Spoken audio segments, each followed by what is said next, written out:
வணக்கம். அண்ணன் சாட்டை துரைமுருகனை எப்படியாவது கைது பண்ணணும், எப்படியாவது சிறைக்குள்ள தள்ளிடணும் அப்படின்னு கங்கணம் கட்டி கொண்டு திமுக வேலை பார்த்துச்சு. அதுக்கு விக்கிரவாண்டி இடைத்தேர்தல் பரப்புரை களத்துல கடைசி நாள் பொதுக்கூட்டத்தில் அவர் பேசிய பேச்சு எடுத்துக்கிட்டாங்க. அந்த பேச்சுல கள்ளத்தனம் கொண்ட கிராதகன் கருணாநிதி அப்படிங்கிற பாடலை பாடியிருந்தாரு. அதுல முன்னாள் முதலமைச்சர் கருணாநிதி இழிவுபடுத்துற வகையில் இருக்குது. அது மட்டும் இல்லாம சண்டாளம் கருணாநிதினு சொல்றாரு. சண்டாளங்கிறது ஒரு சாதியை குறிக்கக்கூடிய சொல். அப்ப ஒடுக்கப்பட்ட சமூகத்தை இழிவுபடுத்திட்டாரு. பிற்படுத்தப்பட்ட மக்களுக்கும் பட்டியல் பிரிவு மக்களுக்கு இடையே ஒரு மோதலை உருவாக்குற வகையில பேச்சு இருக்கு. இதனால சமூக அமைதி கெடும், சட்ட ஒழுங்கு சீர்கேடும், தமிழ்நாடு அமைதி பூங்காவாக திகழுது, தேவையற்ற சலசலப்பும் பதற்றமும் உருவாகும், கலவர சூழல் உருவாகும் இப்படின்னு என்னென்னமோ சொல்லி 5 பிரிவுக்குள்ள நேற்று வழக்க போட்டு குற்றாலத்துக்கு கிளம்பி போய், திருச்சியிலேருந்து குற்றாலத்துக்கு கிளம்பி போய் அங்கே அவரை கைது பண்ணி கொண்டு வர்றாங்க. கைது பண்ணுறப்ப முறையாக பின்பற்ற வேண்டிய விதிகளை பின்பற்றலை. கைது பண்ணி அவரோட அண்ணன் துரைமுருகனோட கார்லேயே கொண்டு வர்றாங்க. நியாயமாக காவல்துறை வாகனத்தை தான் கொண்டு வரணும். ஆனால் அவரோட கார்லேயே கொண்டு வர்றாங்க. காரை ஓட்டுறவர் காவலர், அவர் சரியாக ஓட்டலை, தண்ணடிச்சுட்டு ஓட்டினதா சொல்லி அண்ணன் துரைமுருகன் குற்றச்சாட்டுறாங்க. அதே போல் விபத்தை ஏற்படுத்தும் வகையில் அந்த வண்டியை ஓட்டியிருக்காங்க. ஒரு கட்டத்தில் விபத்தை ஏற்படுத்தி அண்ணன் துரைமுருகனுக்கு முதுகு வலி, அப்புறம் ஓட்டுநருக்கு காயம், உள்காயம் அதுபோல் நிகழ்ந்திருக்கு. வண்டியோட பின்புறம் ஒட்டுமொத்தமாக சேதமாயிருக்கு. இது எல்லாமே முழுக்க முழுக்க ஒரு பழிவாங்கும் போக்கு தான். அவரை உடனடியாக கைது பண்ணியே திறனுங்கிற அளவுக்கு அவர் ஒன்றும் சமூக அமைதிக்கு கேடு விளைவிக்கக்கூடிய எந்த சேலஞ்சும் இல்லை, எந்த வன்முறையும் அவர் தூண்டிவில்லை, எந்த வன்முறைக்கும் வித்தடலை. ஒரு அரசியல் பொதுக்கூட்ட மேடையில் இயல்பாக ஒரு பாட்டை பண்ணாரு. அதை அப்படியே விட்டுருந்தா யாருக்கும் தெரிஞ்சிருக்காது, அது கடந்து போயிருக்கும். மிஞ்சி போனால் ஒரு 10,000 பேர், 15,000 பேர், 20,000 பேர், 30,000 பேர் பார்த்துக்கலாம் அந்த பேச்சை, அவ்வளோதான். அது ஒரு சாதாரணமாக கடந்து போயிருக்கும்.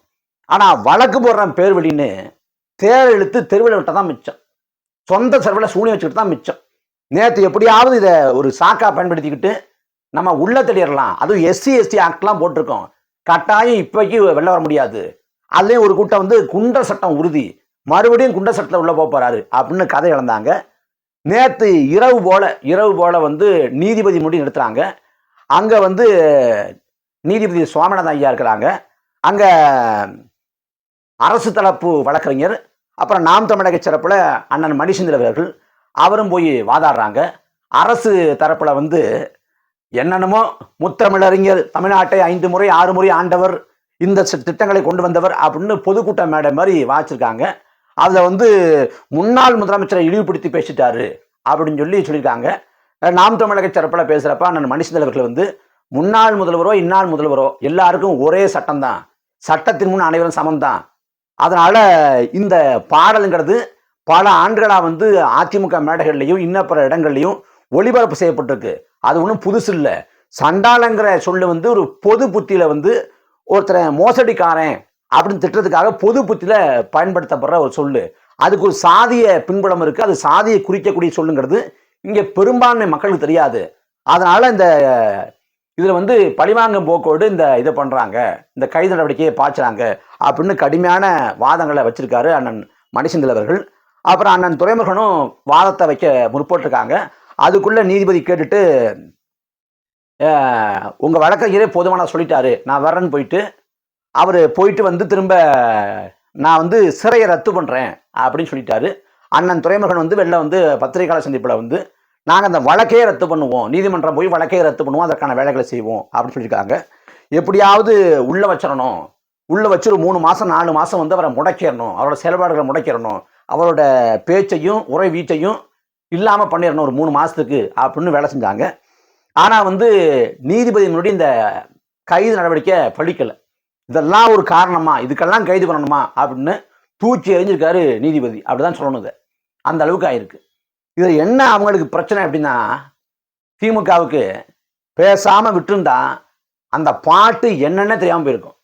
இன்னும் சொல்ல போனால் நாம் தமிழக கட்சியில் பல பேருக்கு அந்த பாட்டு தெரியாது, அந்த பாட்டை அவங்க கேட்டதில்லை. ஆனால் நேற்றைய சம்பவத்துக்கு பிறகு பல பேரோட கார்களில் ஒலிக்குது. லண்டன்ல அண்ணன் செந்தில்நாதன் சேகரா இருக்காங்க, வீரத்தமிழ் முன்னணியோட மாநில ஒருங்கிணைப்பாளர். அவர் போற அந்த வாகனத்துல இந்த பாட்டு ஒலிக்குது. அக்கா காளியம்மாள் வாகனத்தை பண்ணிக்கிறாங்க, அதுல ஒலிக்குது, ரிங்டோனா போடுறாங்க. பல பேர் வந்து பாடுறாங்க. இப்படி இந்த பாட்டுங்கிறது கள்ளக்குடி கொண்ட கருணாநிதி வாழ்கவேங்கிற பாட்டை வந்து மாத்துற அளவுக்கு அந்த பாட்டு மறைஞ்சு போய் இந்த பாட்டு ஒழிக்கிற அளவுக்கு கொண்டு போய் சேர்க்கப்பட்டுச்சு. இது வந்து ரீரிலீஸ் காலம், எல்லா படத்தையும் ரீரிலீஸ் பண்றாங்க அப்படின்னு சொல்றாங்க. அப்படி ரீரிலீஸ் செய்யப்பட்டு எல்லா படங்கள் தான் ஓடி இருக்கு. இங்க வந்து ஒரு பாட்டு கில்லி படம் ரீரிலீஸ் ஆகி பெரிய அளவு கிட்டாச்சு. இங்க ஒரு பாட்டு வந்து மெகா ஹிட், அது பல வருடங்களுக்கு பிறகு. அதுக்கு காரணம் யாருன்னா திமுகவை சேர்ந்த உடன்பிறப்புகள் தான். பேசாம விட்டுருந்தா, கண்டுக்காம விட்டுருந்தா ஒண்ணுமே இல்லாம போயிருக்கும்.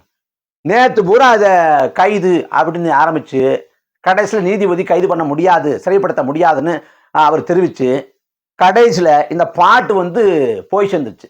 காலையில் நண்பன் ஒருத்தன் காலையில் வந்து செய்தி போடுறான் வாட்ஸ்அப்பில், அந்த கருணாநிதி பாட்டு ரொம்ப சிறப்பாக இருக்குடா, அந்த பாட்டை அனுப்புடா அப்படின்னு கேட்குறேன். இப்படி எல்லா பக்கமும் போய் சேர்ந்துருச்சு. இப்போ யாருக்கு இதனால தேவையில்லாது யாருக்கு இழுக்கு வருது? ஐயா கருணாநிதி தானே. அப்போ பேசாமல் இருந்திருக்கலாமா இல்லையா? நாங்கள் பாட்டுக்கு பேசாமல் போயிருப்போம்ல. இப்போ இவ்வளவையும் வந்து ஐயா ஸ்டாலின் இழுத்து கொண்டார். இப்போ என்ன கூத்துனா, இதில் சில நடுநிலையாளர்கள் கருணாநிதி எப்படி இழிவுபடுத்தலாம், அதுவும் சண்டாளங்கிற சொல்ல எப்படி சொல்லலாம்? சண்டாளங்கிற சொல்ல வந்து எல்லாரும் இயல்பாக பயன்படுத்தக்கூடிய சொல்லுதான். சண்டாளங்கிறது ஒரு சாதியை குறிக்கக்கூடிய சொல்லு, ஆனா இயல்பா பயன்படுத்துறாங்க. அதே போல பண்டாரம்ங்கிறது ஒரு சாதியை குறிக்கக்கூடிய ஒரு சொல்லு. பண்டாரத்தார் தான் வந்து பழனி கோயில்ல வந்து அன்னைக்கு வந்து வழிபாடு செய்யற எல்லாமே செஞ்சிருக்காங்க. அந்த சொற்கள் வந்து இயல்பான புழக்கத்துக்கு வந்துருச்சு. இன்னொருத்தரை ஏசுவதற்கும் சாடுவதற்குமான சொற்களாக அது பயன்படுத்தப்பட்டுச்சு. இன்னும் சொல்லப்போனா 98ல வந்து அதிமுகவும் பாஜகவும் கூட்டணி. அந்த கூட்டணியின் போது பாரதிய ஜனதாவை விமர்சிக்கிற போது ஐயா கருணாநிதி பரதேசிகள் பண்டாரங்கள் தான் குறிப்பிட்டாரு. அதே போல பல இடங்கள்ல அவரோட கேள்வி பதில்ல, அவரோட சிறுகதையில, அவரோட திரைப்படங்கள்ல, அவரோட அறிக்கைகள்னு பல இடங்கள்ல இந்த சண்டாள அப்படிங்கிற வார்த்தையை பயன்படுத்தியிருக்காரு. சண்டாளன், சண்டாளத்தனம் அப்படின்னு பல இடங்கள்ல தொடர்ச்சியா பயன்படுத்தியிருக்காரு. அப்படி அவர் பயன்படுத்துறப்ப எல்லாம் என்னங்க ஒரு சாதியை சொல்றீங்க அப்படின்னு யாரும் சொல்லல. இது சாதியை சொல்லி ஒரு ஒடுக்கப்பட்ட மக்களை வந்து கொச்சைப்படுத்தலாமா அப்படின்னு யாரும் கேட்கல. 2013 வரைக்கும் பயன்படுத்தியிருக்காரு. ஆனா நாம் தமிழர் கட்சி எதேச்சையாக அந்த பாட்டை பாடின உடனே, அந்த பாட்டுல அந்த வார்த்தை இருந்த உடனே நாம் தமிழர் கட்சி சாதிய வன்மத்தோடு இருக்கு அப்படின்னு ஒரு உருட்டு. இந்த உருட்டு பாட்டு யாரு? இதெல்லாம் நம்ம நெல்சன் சேவியர், செந்தில்வேல் போன்ற ஆட்கள். ஏன்னா திமுக ஓரளவு முட்டு கொடுத்து பார்க்குது. அது முடியலைங்கிற பட்சத்துல அதுக்கு பிறகு ஆட்களை இறக்கி விட்டுருது. இந்த நடுநிலையாளர் போர்வையில் இருக்கக்கூடிய செந்தில்வேல், நெல்சன், இப்படி பல பேர் கிளம்பிடுறாங்க. எப்படி ஒரு தலைவரை கொச்சப்படுத்தலாம், கண்ணியம் கட்டுப்பாடு இதெல்லாம் பேசுறாங்க. கண்ணியம் கட்டுப்பாடுன்னு பேசுவதற்கெல்லாம் திமுகவுக்கு தார்மீகம் இருக்கா? திமுகவுக்கு கொஞ்சமாவது இருக்கா? இன்னைக்கு சிவாஜி கிருஷ்ணமூர்த்தின்னு ஒருத்தர் இருக்காரு. சிவாஜி கிருஷ்ணமூர்த்தி திமுகவில் தொடக்கம் அல்ல.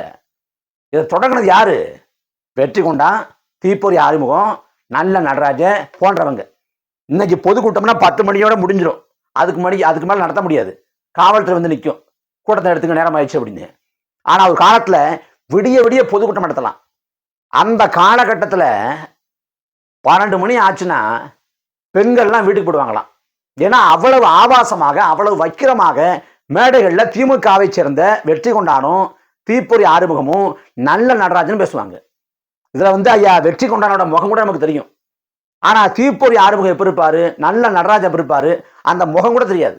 ஆனா வந்து பதிஞ்சிருக்கு. ஏன்னா அந்த அளவுக்கு ஆபாசமா பேசி தலைமுறை கடந்து அவங்க பதிஞ்சுட்டாங்க. அதோட எச்ச சொச்சம்தான் சிவாஜி கிருஷ்ணமூர்த்தி, இந்த பக்கம் சைதை சாதிக் போன்ற ஆட்கள். அவங்க வந்து ஏதாவது ஒரு மேடையில வந்து ஆபாசமா பேச மாட்டாங்க. அவங்க பேச்சோட பாணிய தொனிய ஆபாசமாக தனிநபர் தாக்கல் தொடுப்பதுதான், அதான் பேச்சோட பாணிய. இந்த பேச்சை தொழில்முறை பேச்சாக வைத்திருந்தவர்கள் அவர்கள். அப்படிப்பட்ட ஆட்களை வச்சு அன்னைக்கு கண்ணா புண்ணான்னு பேசிட்டு கடுமையா மற்றவங்களை ஏசிட்டு இன்னைக்கு திடீர்னு வந்து தனிநபர் தாக்கல் தொடுக்கக்கூடாது, அப்படி பேசக்கூடாது, இப்படி பேசக்கூடாது. நாம கருணாநிதியை துரோகிங்கிறோம். 2010 கட்சி தொடங்கப்படுற வேலையில சொன்னோம், இப்பயும் சொல்றோம், எப்பயும் சொல்லுவோம், கருணாநிதி துரோகி தான். பணத்தை பணம் தான் சொல்ல முடியுங்கிற மாதிரி கருணாநிதி துரோகிங்கிறோம். திமுக எதிர்ப்பை வைக்கிறோம், கருணாநிதியை வந்து தோலுரிச்சு காட்டுறோம். இதுல திமுக மீது காழ்ப்புணர்ச்சி இருக்கா, ஒருபோதும் காழ்ப்புணர்ச்சி இல்லை. ஆனால் அளப்பரிய தீராத கொடும் வன்மம் இருக்கிறது. அதன் விளைவாக நாங்கள் திமுக எதிர்ப்போம். இன்னும் சொல்ல போனா திமுக யோக்கிய கூடாரமும் இல்லை, கருணாநிதி மனித புனிதரும் இல்லை. திமுக எல்லா அயோக்கியத்தனங்களையும் பண்ணும். எல்லாத்தையும் பண்ணிவிட்டு சமூக நீதி, திராவிட மாடல், பெரியார், அண்ணா, பெண்ணியம், கண்ணியம்னு இப்படி உருட்டுகளை உருட்டும். அதுல கருணாநிதியும் விதிவிலக்கு இல்லை. கருணாநிதி யோக்கிய சிகாமணியும் இல்லை. அவர் செஞ்சது எல்லாமே துரோகம் துரோகம். அதை தாண்டி ஒண்ணுமே இல்லை. எல்லாத்துலேயும் சமரசம், சுயநலம், சந்தர்ப்பவாதம். இதுதான் கருணாநிதியோட ஒட்டுமொத்த அரசியல் வாழ்வுன்னு சொல்லலாம். இதுல கடமைக்கு சிலதை பண்ணலாம். அந்த கடமைக்கு அடையாள அரசியலுக்கு பண்ணதை வச்சுக்கிட்டு கருணாநிதி எப்படிப்பட்டவர் தெரியுமான்னு உருட்டக்கூடாது. இப்ப இதுல தேவையில்லாம நேத்து அண்ணன் துரைமுருகன் மேல கைது நடவடிக்கையை பாய்ச்சி நேற்று ஒரு நாள் முழுக்க கலைவரமாக்கி அந்த நாள் சோகமா ஆரம்பிச்சது போல இருந்தாலும் முடிகிறப்ப மகிழ்ச்சி ஆயிடுச்சு. அதுக்கு பிறகு உடன்பிறப்புகள் கதற ஆரம்பிச்சிட்டாங்க. அங்க நீதிபதி சிறைப்படுத்த முடியாதுன்னொடனே ஐயா ஸ்டாலின் மொக்க வாங்கினது தெரிஞ்சு போச்சு. நாட்டில் சட்ட ஒழுங்கு சரியில்லை. ஒரு தேசிய கட்சியோட மாநில தலைவரை சர்வசாதாரணமாக குலைச்சிடான். கள்ளச்சாராயம் பெருகி கொண்டிருக்கு. இப்போ வரைக்கும் கள்ளச்சாராயம் குடிச்சு மருத்துவமனையில் போய் அனுமதிக்க போடுறேன். அந்த பக்கம் மதுபான கடையை மூடுங்கிற கோரிக்கையை வலுக்குது. தமிழ்நாடு முழுக்க கஞ்சா, அபின், போதைப் பொருட்கள், இந்த போதை வஸ்துக்களோட புழக்கம் கடுமையாக இருக்குது. கடைக்கூடி வரைக்கும் போய் சேர்ந்துருச்சு. இந்த கனிமோட கொள்ளை ஒரு பக்கம். இப்படி பேசு பொருளாக எண்ணற்ற பிரச்சனை இருக்கு. அதில் கவனம் செலுத்தாம திமுக யாரும் கேள்வி கேட்கக்கூடாது. திமுக யாரும் விமர்சிக்க கூடாது. திமுக யாரும் சொல்லக்கூடாது. இதுல கங்கணம் கொட்டி கொண்டு வேலை செய்யுது. காவல்துறை யாரை கைது பண்ணணும்? காவல்துறை ரவுடிகளை, பொறுக்கிகளை, சமூக விரோதிகளை, வள கொள்ளையர்களை, கள்ளச்சாராயம் காய்ச்சறவனை, இவனை காவல்துறை கைது பண்ணணும். ஆனா யாரை கைது பண்ணுது? மீம்ஸ் போடுறவன், ஃபேஸ்புக்கில் பதிவு எழுதுறவன், யூடியூப்ல வீடியோ போடுறவன், அப்புறம் கிளி சோசியம் பார்க்குறவன், பஞ்சு மிட்டாய் விற்கிறவன், இவங்களை தான் கைது பண்ணுது. உளவுத்துறை சமூகத்தில் என்ன நடக்குதுங்கிறத அலசி ஆராய்ஞ்சு குற்றங்கள் நடைபெறாமன்னா தடுக்கணும். அதான் உளவுத்துறையும் வேலை. தடுக்கிறதுக்கு காவல்துறைக்கு ஒரு எச்சரிக்கையை, ஒரு விழிப்புணர்வை முன்கூட்டியே தரணும். ஆனா உளவுத்துறை யாரு திமுக திட்டுறான், அவன் யார்கிட்ட பேசிக்கிட்டு இருக்கான், யாரோட தொடர்புல இருக்கான், யாரால் பின்புலம், இதைத்தான் உளவுத்துறை பார்க்குது. அப்ப காவல்துறை உளவுத்துறை இந்த லட்சணத்தை இருந்தா அவன் சாதாரணமா பட்ட புகழ கொலை செய்யத்தான் செய்வேன். ஆம்ஸ்டாங் போன்ற இயக்க தலைவர்களே கொலைத்தை செய்யத்தான் செய்வேன். அப்ப அதுக்கெல்லாம் என்ன பண்றது? அதுக்கு நிர்வாகம் ஒழுங்கா இருக்கணும். ஆளக்கூடிய ஐயா ஸ்டாலின் சரியா இருக்கணும். இங்க எதுவுமே சரியில்லை. எதுவுமே சரியில்லாத போதும் எதையும் பேசக்கூடாது. பேசினா கைது பண்ணுவோம், வழக்குப்படுவோம். திமுக ஆட்சியில 4வது முறையா கைது செய்யப்படுறாங்க. அவரை 4வது முறையா கைது பண்ற அளவுக்கு அவர் என்னங்க சமூக விரோத செயல் பண்ணிட்டாரு?